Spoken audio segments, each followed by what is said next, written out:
नमस्कार। आज हम साधारण ब्याज से संबंधित और इम्पॉर्टेंट प्रश्न लेते हैं जो कि प्रतियोगिता परीक्षा में आते हैं। आपको मैं इसमें ट्रेडिशनल मेथड भी बताऊंगा और उसका शॉर्टकट भी बताऊंगा, इसीलिए बने रहिए मेरे साथ।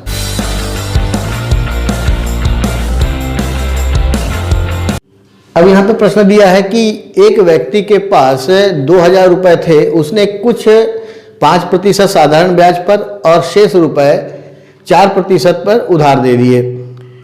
उसे एक वर्ष में कुल 92 रुपए ब्याज के रूप में मिले, तो 5% की दर से उसने कितने रुपए उधार दिए। तो यहाँ पर दो कंडीशन दिया है, जिसमें उसने 2000 रुपए को दो भागों में बांटा। एक भाग को उसने 5% ब्याज पर दिया और दूसरे को उसने 4% ब्याज पर दिया था। तो हमें ये बताना है कि 5% में उसने कितने रुपए दिए थे। अब यहाँ पर मैं आपको ट्रेडिशनल तरीका बताता हूँ, फिर उसके बाद शॉर्टकट भी बताऊंगा। तो यहाँ पर उसने 2000 रुपए दिए, उसके पास 2000 रुपए थे, तो हम ये मान लेते हैं उसने उसके दो भाग किए। पहला x रुपए, तो दूसरा भाग क्या हो जाएगा 2000 माइनस x, ये मूलधन है। अब इसको मान लेते हैं 5% ब्याज की दर पर दिया और इसको 4% ब्याज की दर पर दिया। तो इसका जो साधारण ब्याज है x रुपए पे 5% की दर से हो जाएगा मूलधन गुणा दर गुणा समय 1 वर्ष दिया हुआ है तो 1 हो जाएगा बटे 100। ये पहले का ब्याज है। अब दूसरे भाग का जो ब्याज है वो कुछ इस प्रकार से होगा 2000 माइनस x, ये मूलधन हो गया, दर है यहाँ पे 4% और समय 1 वर्ष ही है बटे 100। अब ये दोनों का योग जो है वो 92 रुपए के बराबर है, क्योंकि उसको 92 रुपए मिलते हैं। अब इसको हल कर लेते हैं। इसको काटिएगा मत, सीधे एलसीएम लेके 100 को पक्षांतर कर देंगे और इधर गुणा कर देंगे, तो ये हो जाएगा 5x धन 4 से 2000 का गुणा होगा तो आ जाएगा 8000 और 4 से x का गुणा होगा तो माइनस 4x। अब नीचे बटे में 100 आएगा, वो पक्षांतर हो जाएगा तो ये हो जाएगा 9200। अब यहाँ पर 8000 पक्षांतर हो जाएगा और 5x में से 4x को घटा देंगे तो x आ जाएगा। और ये यहाँ पक्षांतर हो जाएगा तो 9200 में 8000 को घटा दें तो आ जाएगा 1200। मतलब उसने 5% ब्याज की दर से 1200 रुपये दिए। अब इसका मैं शॉर्टकट बताता हूँ। शॉर्टकट तरीके से आप सवाल लगाएंगे तो और इजी हो जाएगा और आप बहुत फास्ट मैथ लगा सकेंगे। तो आइए देखते हैं इसका शॉर्टकट।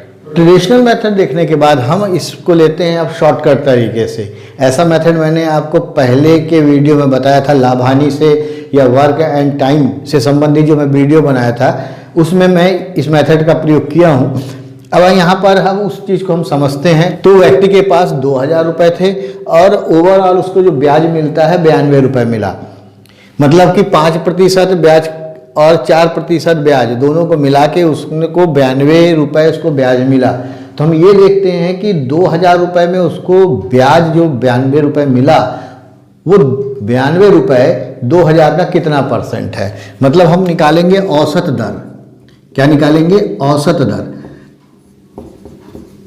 तो औसत दर सूत्र वही है कि ब्याज 92 गुणा 100 बटे मूलधन 2000 और समय 1 वर्ष दिया है तो 1।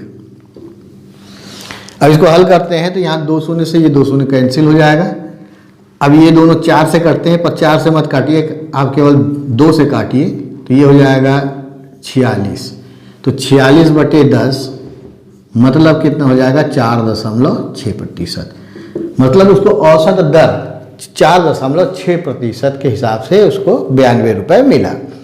अब इस सवाल को हम शॉर्ट तरीके से लगाते हैं। अब बहुत सिंपल तरीका है, वो इसलिए क्योंकि इससे पहले भी हम लोग लगा चुके हैं, पहली वीडियो में बता चुका हूँ, इसलिए आपको और सरल लगेगा यदि आपने मेरी पहली वीडियो देखा होगा। तो यहाँ पर 2 प्रकार के ब्याज है, पहला है 5% और दूसरा है 4%। और ओवरऑल उसको जो एवरेज जो मिला वो 4.6 है, तो 4.6%। अब इसको घटा दीजिए, इसको इससे घटा दीजिए और यहाँ लिखिए, तो ये आ जाएगा 0.4। और इसी प्रकार आप यहाँ से इसको घटा दीजिए तो ये आ जाएगा 0.6।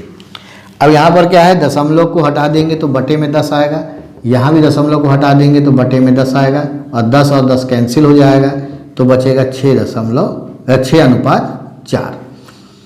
ठीक है, अब इसको हम 2 से काट सकते हैं तो ये 3:2 हो जाएगा। जब 3:2 होगा तो इन दोनों अनुपातों को जोड़ देना, ये आ जाएगा 5। उम्मीद है यही मेथड याद आ रहा होगा कि हमने ऐसा सवाल बहुत लगाया है। अब हमको क्या बता रहा है, जहाँ पे 5% ब्याज की दर से उधार दिया तो उसको कितना दिया, तो 5% ब्याज की दर यहाँ पर है तो इसका भाग कितना है 3, तो आ जाएगा 3 बटे योग आया है 5 लिख दें, गुणा मूलधन कितना है 2000। अब इसको कैंसिल करते हैं तो 1 कम और ये हो जाएगा चौके और 00। 3 गुणा 400 बराबर 1200। तो ये मेथड आपको समझ में आया होगा, क्योंकि ऐसे मेथड से हमने बहुत सारे सवाल लगाए हैं। तो यहाँ पर 1200 रुपये इसका आंसर आ रहा है, मतलब सी ऑप्शन सही ऑप्शन है। तो इसको टिक लगा लेंगे। उम्मीद है ये मेथड समझ में आया होगा, और यदि नहीं आया है तो एक प्रश्न और लेते हैं। हाँ, तो अब पहला वाला प्रश्न यदि समझ में नहीं आया तो इससे आप समझ लीजिए, बहुत आसान तरीका है। यहाँ पर क्या दिया है कि एक व्यक्ति 10,000 रुपये का ऋण लेता है, उसका एक भाग 8% वार्षिक ब्याज की दर से एक बैंक से लेता है और 10% वार्षिक ब्याज की दर से दूसरे बैंक से लेता है। उसे कुल ब्याज के रूप में 950 रुपये वार्षिक भुगतान करना पड़ता है, तब पहले बैंक से लिया गया ऋण कितना था। तो यहाँ पर उसे 10,000 रुपये में 950 रुपये ब्याज देना पड़ता है। तो हम औसत दर निकाल लेते हैं। तो औसत दर कितना होगा, तो औसत दर बराबर ब्याज कितना लगा 950 रुपये गुणा 100, अब मूलधन है 10,000 गुणा, और समय कितना है 1 वर्ष का, समय कितना है 1 वर्ष का, तो 1। अब इसको हल कर देते हैं, ये 2 शून्य से ये 2 शून्य कट गया और यहाँ से 1 शून्य से 1 शून्य कट गया। अब मत काटिए, 5 से दोनों कट जाता है पर मत काटिए, सीधे सीधे आप इसको भाग करके लिख देंगे तो 9.5%। तो औसत ब्याज जो है 9.5% आया।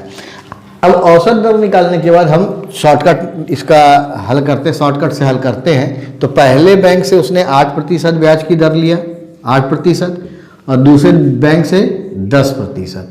ठीक, अब एग्रीगेट उसको जो औसत दर है वो कितना है 9.5%। ठीक, अब हमको करना क्या है, घटा देना है, बड़े में से छोटे को घटा देना है। ये बड़ा है, ये छोटे छोटे को घटा देंगे तो आ जाएगा 1.5, और यहाँ से इसको घटा देंगे तो आ जाएगा 0.5। अब देखिए दशमलव के बाद एक अंक है, यहाँ भी दशमलव के बाद एक अंक है, तो नीचे बटे 10 आएगा, बटे 10 कैंसिल हो जाएगा, तो हम इसको लिख सकते हैं 5:15। अब इसको 5 से काट देंगे तो ये आ जाएगा 1:3 आ जाएगा। अब 1:3 को जोड़ दो, 1 और 3 को जोड़ देंगे तो कितना आ जाएगा 4 आ जाएगा। अब हमको क्या बोल रहा है कि पहले बैंक से उसने कितना ब्याज लिया, कितना ऋण लिया। तो पहला बैंक मतलब जो 8% दिया था उसका भाग कितना है 1 बटे योग 4 गुणा 10,000, 10,000 लिख दिए। अब इसको काट देंगे तो 4 एकम 4 और 4 पच्चीसम 100 और 2 शून्य, मतलब 2,500 रुपये उसने उधार लिए पहले बैंक से। तो यहाँ पर ऑप्शन आप देख लीजिए कौन सा ऑप्शन सही है, ये सही ऑप्शन होगा पहला नंबर का। तो मेरे ख्याल से ये समझ में आया होगा, बहुत ज़्यादा कठिन नहीं है, 1-2 सवाल आप लगाएंगे तो आपसे बनने लगेगा। अब यहाँ पर अगला प्रश्न है, प्रकाश ने 20,000 रुपये में से कुछ राशि 8% ब्याज की दर पर और शेष राशि को 4/3 के साधारण ब्याज पर उधार देता है। 1 वर्ष के बाद कुल 800 रुपये की आय होती है, तो 8% पर दी गई राशि ज्ञात कीजिए। बिल्कुल वही सवाल है जैसे पहले हमने लगाया था, किंतु हमको शॉर्टकट तरीके से लगाना है। तो यहाँ पर हम देखते हैं कि 20,000 रुपये में उसको 800 रुपये मिलता है, तो औसत दर जो है वो कितना होगा। तो औसत दर हम पहले निकाल लें, औसत दर बराबर ब्याज है 8,000 गुणा ब्याज है 800 गुणा 100 और मूलधन है 20,000, तो यहाँ 20,000 और समय 1 वर्ष के लिए है तो 1 वर्ष। अब काटते हैं हम, यहाँ से 2 शून्य से ये 2 शून्य कटा, यहाँ 2 शून्य से ये 2 शून्य कटा, 2 एक कम 2 चौके, तो यहाँ कितना आ गया एग्रीगेट 4% आ गया। मतलब क्या है कि औसत दर 4%। बस अब इसके बाद सवाल आप सेकंडों में हल कर लेंगे। पहला दर है 8%, दूसरा दर है 4/3% और एग्रीगेट कितना है 4%। ठीक है, तब इसमें से इसको घटा दीजिए तो आ जाएगा 4%। अब हम क्या करते हैं, इसमें से इसको घटा देते हैं, तो 4 में 4/3 को घटाएंगे तो 3 चौके 12, अब 12 में से 4 गया तो 8/3, तो यहाँ पर आ जाएगा 8/3 आ जाएगा। अब इनको हम क्या करेंगे, अनुपात में ले लेंगे। तो यहाँ पे बटे में है, तो एक काम कीजिए कि इस बटे को हटा दे तो ज़्यादा अच्छा होगा। तो हम क्या करते हैं, इस 3 का गुणा इसमें कर दें, तो ये हो जाएगा 8:4 हो जाएगा। अब 4 से काट देंगे तो 4 दूनी अनुपात 4×3 तो यहाँ पर आ गया 2:3 आ गया। अब इन दोनों को आप जोड़ देंगे तो ये आ जाता है 5 आ जाता है। ठीक है ना। अब इसके बाद आगे हल करते हैं। अब हमको क्या बोल रहा है सवाल पे देख लीजिए कि 8% जिस पे उधार दिया गया वो राशि ज्ञात करना है। तो 8% कितना है, यहाँ पर है, जिसका भाग कितना है 2 है, तो ये 2/5 गुणा कितने रुपए, टोटल है अमाउंट 20,000 रुपये। अब इसको हल कर लेते हैं, 5 एकम 5, 5 चौके 20 और 3 शून्य, तो आगे 4,000। अब इसका गुणा कर देंगे तो ये आ जाएगा 8,000। तो आप देखिए बड़ा आसान सवाल है, अब बिल्कुल आसानी से आप हल कर लेंगे। बिल्कुल आप 1-2 प्रश्न प्रैक्टिस कीजिए तो ऐसे सवाल आप सेकंडों में हल कर लेंगे। अब इसके ऑप्शन में अपन टिक कर लेते हैं, तो पहला ऑप्शन जो है वो सही ऑप्शन है।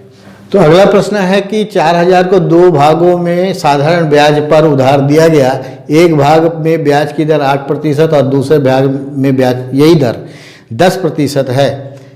व्यक्ति को वार्षिक ब्याज 352 रुपये मिले तो 8% की वार्षिक दर पर कितना धन दिया गया है। दोस्तों यदि आप ये सोच रहे हैं कि आप इसको खुद हल करेंगे तो वीडियो को पॉज कर दीजिए और हल कर लीजिए, फिर उसके बाद वीडियो को ऑन करके उत्तर का मिलान कर लीजिए। तो आप देखिएगा यदि पिछला सवाल आपको समझ में आ गया होगा तो इसका आंसर भी आप निकाल लिए होंगे। अब मैं इस सवाल को हल करके बता रहा हूँ, तो मेथड वही है। हमें क्या निकालना है, औसत दर। औसत दर निकालना है तो औसत दर के लिए हमको चाहिए ब्याज जो है 352 रुपये गुणा 100 और मूलधन 4,000 रुपये। 4,000 रुपये उस मूलधन है और समय 1 वर्ष दिया हुआ है, तो यहाँ पर हो जाएगा 1। अब यहाँ पर 2 शून्य से ये 2 शून्य कट गया। अब इसको आप 4 से काट दीजिए तो 4 दाहम और 4 से काटेंगे तो 4 अट्ठे और 4 अट्ठे 32। अब इसको आप काटिए मत क्योंकि 2 से कट जाएगा, फिर आपको भाग करना पड़ेगा। तो आप सीधे सीधे यहाँ पर ये आ जाएगा 88/10, तो आ जाएगा 8.8 शॉर्ट। तो इस प्रकार से आप इसको ना काटें तो जल्दी आपका हल हो जाएगा। तो 8.8% आ गया। अब हमको क्या करना है, फिर वही पुराना काम करना है कि पहला प्रतिशत दिया है 8%, तो हम यहाँ 8% लिख दें और दूसरा दिया है 10%, तो यहाँ पर लिख दें 10%। और जो औसत दर आया है वो 8.8% आया है। अब वही मेथड है, पहले हम इसमें से इसको घटा दें, तो ये बड़ा है ये छोटा है, तो बड़े में से आपको छोटे को घटाना है। तो यहाँ पर हो जाएगा 0.8% आ जाएगा, इसको घटा दिए तो। अब इसके बाद हम इसमें से इसको घटा दें तो यहाँ पर आ जाएगा 1.2%। ठीक है। अब यहाँ दोनों के बीच में क्या लगाना है, आपको अनुपात लगाना है। अब दशमलव हटा दीजिए, 1-1 के बाद दशमलव है तो हटा दीजिए क्योंकि 10 आएगा नीचे और भाग हो जाएगा तो कट जाएगा। अब ये दोनों संख्या को अब 4 से काट देंगे तो 3:2 आ जाएगा। अब इन दोनों को जोड़ेंगे तो 5 आ जाएगा। अब हमको देखना है कौन सा प्रतिशत निकालने बोला, 8%। मतलब 8 का भाग कितना है, 3 है, तो 3/5 ये 5 है गुणा 4,000। सवाल आपका हल। 5 एकम 5, 5 अट्ठे 40 और डबल 0, तो आ जाएगा 2400। तो यदि आपने वीडियो को पॉज करके फिर ऑन किया है तो देखिएगा आपका भी आंसर 2400 आएगा। तो चलिए मिलके सी में टिक लगाते हैं। इसके बाद एक लाइक कर दीजिएगा। इसके बाद हम लेते हैं दूसरे टाइप के सवाल जो थोड़ा से कठिन होंगे। अब ये प्रश्न थोड़ा सा अलग हटके है। यहाँ पर बता रहा है किसी धनराशि पर ब्याज की दर प्रथम 2 वर्ष के लिए 4%, फिर अगले 4 वर्षों के लिए 6%, फिर 6 वर्ष के बाद 8% वार्षिक है। तो यदि 9 वर्षों की पूरी अवधि के लिए राशि द्वारा उपचयित सरल ब्याज 1120 रुपये है तो राशि कितनी होगी। तो यहाँ पर ये बता रहा है कि जो दर है और समय, यहाँ पर दर और समय जो है वो 3 प्रकार से दिए हुए अलग अलग है। अलग समय पे अलग ब्याज की दर है। तो इसको सवाल को हमको लगाने का जो तरीका है वो कुछ अलग होगा कि यहाँ पर ये बता रहा है 2 वर्षों के लिए वो 4% ब्याज की दर है, फिर उसके बाद 2 वर्ष के बाद 4 वर्षों तक 6% है। मतलब क्या है कि 2 वर्ष के बाद तीसरे वर्ष से 6% ब्याज लगने लगेगा। ये समय है और ये दर है।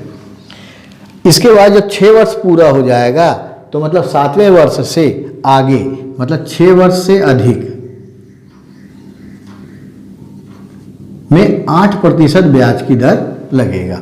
तो यहाँ पर अलग अलग समय पर ब्याज की दर अलग अलग है, तब इसकी हमको गणना करनी है। तो यहाँ पर हम ये देख लेते हैं कि जो इसका सिंपल इंटरेस्ट होगा वो किस प्रकार का होगा। थोड़ा इसको समझ लीजिए तो सवाल को बनाना बहुत आसान है। तो simple interest equal to P into R के जगह पे, R गुणा T के जगह पे हम लिखेंगे R1 T1 plus R2 T2 plus R3 T3 बटे 100। यानी जो SI का फार्मूला हम लिखते रहे PRT, P into R into T बटे 100, इसमें R और T जो है वो 3 कंडीशन में बटे हुए। तो उसको हम एक को हम R1, R2, R3 मान लें, इसको T1, T2, T3 मान लेते हैं। तो ये बन जाएगा R1 T1 plus R2 T2 plus RT T3 बन जाएगा। अब बाकी फॉर्मेट बिल्कुल वही है, तरीका बिल्कुल वही है। तो ये एक सूत्र इसका बन जाएगा। अब इस सवाल में हमको करना क्या है ये देख लीजिए, हमको प्रिंसिपल निकालना है। तो P का जो सूत्र होगा, प्रिंसिपल का जो फार्मूला होगा कुछ इस प्रकार से होगा। इनको हम पक्षांतर कर देते हैं तो SI गुणा 100 बटे R1 T1 plus R2 T2 plus R3 T3, ये सूत्र बन जाएगा। इस सूत्र से हमको सवाल को हल करना है। अब हम सवाल को जल्दी से हल करते हैं। अब यहाँ पर हम लोग सवाल को हल करते हैं। फार्मूला मैंने लिख दिया है, अब बहुत जल्दी से इसको हल कर लेंगे, बहुत ज़्यादा कठिन है नहीं। तो यहाँ पर थोड़ा तो सवाल को भी समझना है। तो यहाँ पर 2 वर्षों में 4%, फिर 2 के बाद 4 वर्षों तक 6%, फिर उसके बाद 6 से अधिक होने पर 8% ब्याज लगता है। और हमको कितने वर्षों के पूर्ण होने के बाद निकालना है? 9 वर्षों के पूर्ण होने के बाद। मतलब 6 से अधिक कितने वर्ष हो जाएंगे? 3 वर्ष हो जाएंगे। 6 से अधिक बोला है तो 6 से अधिक के बाद मतलब 6 वर्ष के बाद हम इसका 8% लगता है और हमको 9 वर्ष के बाद ब्याज मिल रहा है। तो 9 वर्ष के बाद ब्याज मिल रहा है तो मतलब हमको 8% की जो का ब्याज है वो केवल 3 वर्षों का ही मिलेगा। अब इसको हल करते हैं तो यहाँ पर हम क्या करें, सीधे सीधे R और T का गुणा करना है हमको, है ना। R और T का गुणा करना है तो इन दोनों का गुणा कर देंगे तो आ जाएगा 8, इन दोनों का गुणा कर देंगे तो आ जाएगा 24 और इन दोनों का 3 और 8 का गुणा करेंगे तो भी क्या आ जाएगा? 24 आ जाएगा। बस अब इसको जोड़ दीजिए तो कितना आ जाएगा? ये 56 आ जाएगा। ठीक है, ये 56 आ गया, बस इस आपका आंसर आ जाएगा। तो P बराबर 1120 गुणा 100 बटे 56। अब इसको काट दीजिए तो ये किससे कटेगा आप देख लीजिए। तब ये कटेगा 14 चौके 56 और 14 अट्ठे 0 और ये 1 बार और ये 2 बार 20। तो P का मान कितना आ गया, 2000 आ गया। तो इस प्रकार से यदि आप सवाल को लगाएंगे तो ये थोड़ा सा आसान हो जाएगा। अब ये यदि समझ में आया है तो एक लाइक कीजिए, फिर उसके बाद हम आगे बढ़ते हैं।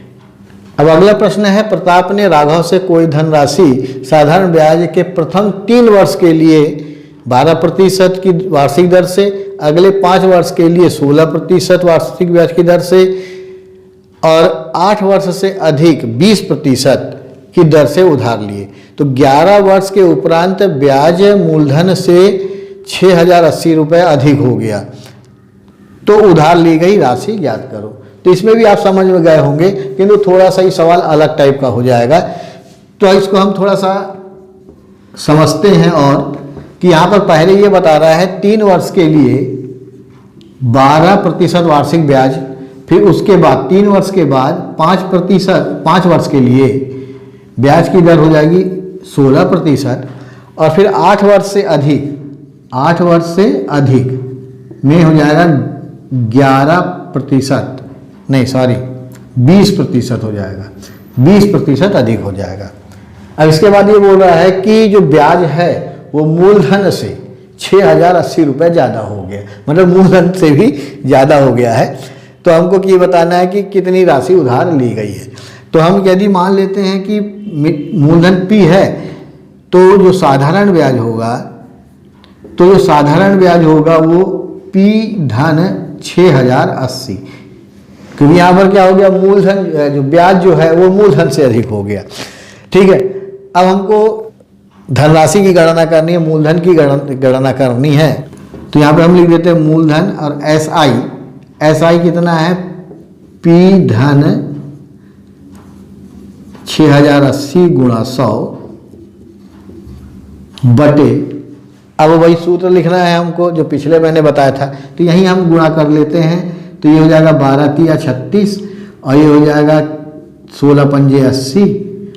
तो यहाँ पर 8 वर्ष से अधिक बोला है, 8 वर्ष से अधिक में 20% लगेगा, और 11 वर्ष के उपरांत बोला है, तो ये 8 वर्ष तो यहाँ हो गया है। अब उसके बाद 11 वर्ष के बाद ब्याज दे रहा है, तो यहाँ पर कितने वर्ष बचे, 3 वर्ष और बचे, मतलब केवल 3 वर्ष ही उसको 20% का ब्याज देना पड़ेगा। तो यहाँ पर हो जाएगा 3 गुणा 20 बराबर 60 हो गया। अब इसको हम जोड़ लेते हैं सीधे सीधे, तो जोड़ लेंगे तो ये आ जाएगा 6 और ये आ जाएगा 17, तो 176। तो यहाँ आ गया 176। बस सवाल को सिंपल पक्षांतर विधि से हल करना है। यहाँ 176 यहाँ चला जाएगा, तो 176P। अब इसको गुणा कर देंगे तो ये आ जाएगा 100P, और ये आ जाएगा 608 और 3 ठो शून्य लगा दें। ठीक है, अब 100P इधर पक्षांतर हो जाएगा और घट जाएगा, तो आ जाएगा 76P, और ये आ जाएगा 608000। अब 76 को हम यहाँ पक्षांतर कर देते, मैं यहीं से लिख देता हूँ, बोर्ड खत्म हो रहा है 76। अब इसको 19 से काट देंगे तो 19 चौके 76, और ये इसको यदि हम 19 से काटते हैं तो 19 तिया और 19 दूनी, और ये 3 0। ठीक है, तो 32,000 आ जाएगा, तो 4 एकम 4, और ये हो जाएगा 8। ठीक है, 8000 रुपये। तो उसने कितना लिया, 8000 रुपये उधार लिया, मतलब ए नंबर ऑप्शन सही ऑप्शन है। तो सवाल थोड़ा सा कठिन लग रहा होगा, किंतु उस कठिन है नहीं, इसको आप प्रैक्टिस करेंगे तो निश्चित रूप से बन जाएगा। बस इतना समझने की ज़रूरत है, बाकी सवाल सरल है। 200 साधारण ब्याज से संबंधित बहुत सारे सवाल मैंने आपको बताए, और आपको वीडियो कैसी लगी आप मुझे कमेंट करके बताइएगा। और मैं ये कहना चाहूँगा, केवल आपको वीडियो देखने से नहीं होगा, बल्कि आपको स्वयं भी प्रैक्टिस करनी होगी, तरह तरह की किताबें पढ़नी होगी और गणित की प्रैक्टिस करनी होगी। आपको मेरी वीडियो कैसी लगी, इससे यदि आपको नॉलेज मिला हो, यदि आपको कुछ बनने लगा हो या आपको समझ में आया हो, तो आप मेरी वीडियो को लाइक, शेयर और मेरे चैनल को सब्सक्राइब कीजिए। इसके बाद हम मिलते हैं अगली नए चैप्टर में नए टॉपिक के साथ। तब तक के लिए खुश रहिए, मस्त रहिए, खूब गणित लगाइए और सफल हो जाइए। इसी शुभकामनाओं के साथ धन्यवाद।